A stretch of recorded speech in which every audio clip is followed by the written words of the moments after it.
కృష్ణా జిల్లా గన్నవరం మండలం ఔటుపల్లిలో జరిగిన రోడ్డు ప్రమాదంలో ఓ యువకుడు మృతి చెందాడు. ట్యూషన్కి వెళ్లిన అన్నదమ్ములు ఇంటికి తిరిగి వస్తుండగా ప్రమాదం జరిగింది. యువకులు వస్తున్న మార్గ మధ్యలో పోలీసులు వాహనాల తనిఖీలు చేపట్టారు. ఇద్దరూ ప్రయాణిస్తున్న బైక్ను పోలీసులు ఆపే క్రమంలో కానిస్టేబుల్ వెంటపడి బైక్ హ్యాండిల్ పట్టుకుని లాగారని మృతుని బంధువులు ఆరోపిస్తున్నారు. యువకులు భయపడి బైక్ను వెనకకు తిప్పే క్రమంలో ఎదురుగా వస్తున్న వాహనాన్ని ఢీకొట్టారు. ప్రమాదంలో గాయపడిన ఇద్దరిని చికిత్స నిమిత్తం ఆసుపత్రికి తరలించారు. వారిలో చికిత్స పొందుతూ ప్రణయ్ మరణించాడు. అతన్ని కేసరపల్లి వాసిగా పోలీసులు గుర్తించారు.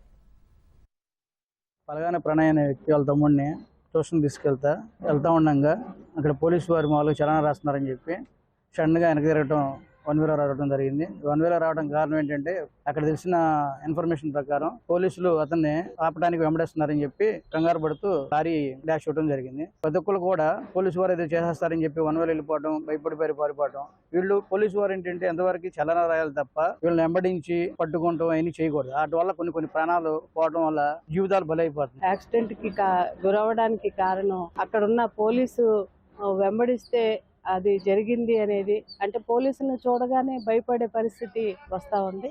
ఏది ఏమైనా కానీ చట్టపరంగా ఏవైతే ఉన్నాయో క్రమశిక్షణ చర్యలు తీసుకోవాలి, కానీ ఈ రకంగా యువకుల్ని భయపెట్టే పరిస్థితి తీసుకురాకూడదని, కుటుంబానికి అందవచ్చిన కొడుకు చనిపోవడంతో ఆ కుటుంబం బాధకి గురైన పరిస్థితి మా అందరికీ తెలుస్తూ ఉంది. ఇది పోలీసు వారు గ్రహించి యువకుల్ని భయపెట్టే పరిస్థితి కాకుండా వాళ్ళకి అవేర్నెస్ తీసుకొచ్చి ఎట్లా చేయాలి ఏంటనేది కూడా చేస్తే బాగుంటుంది అనేది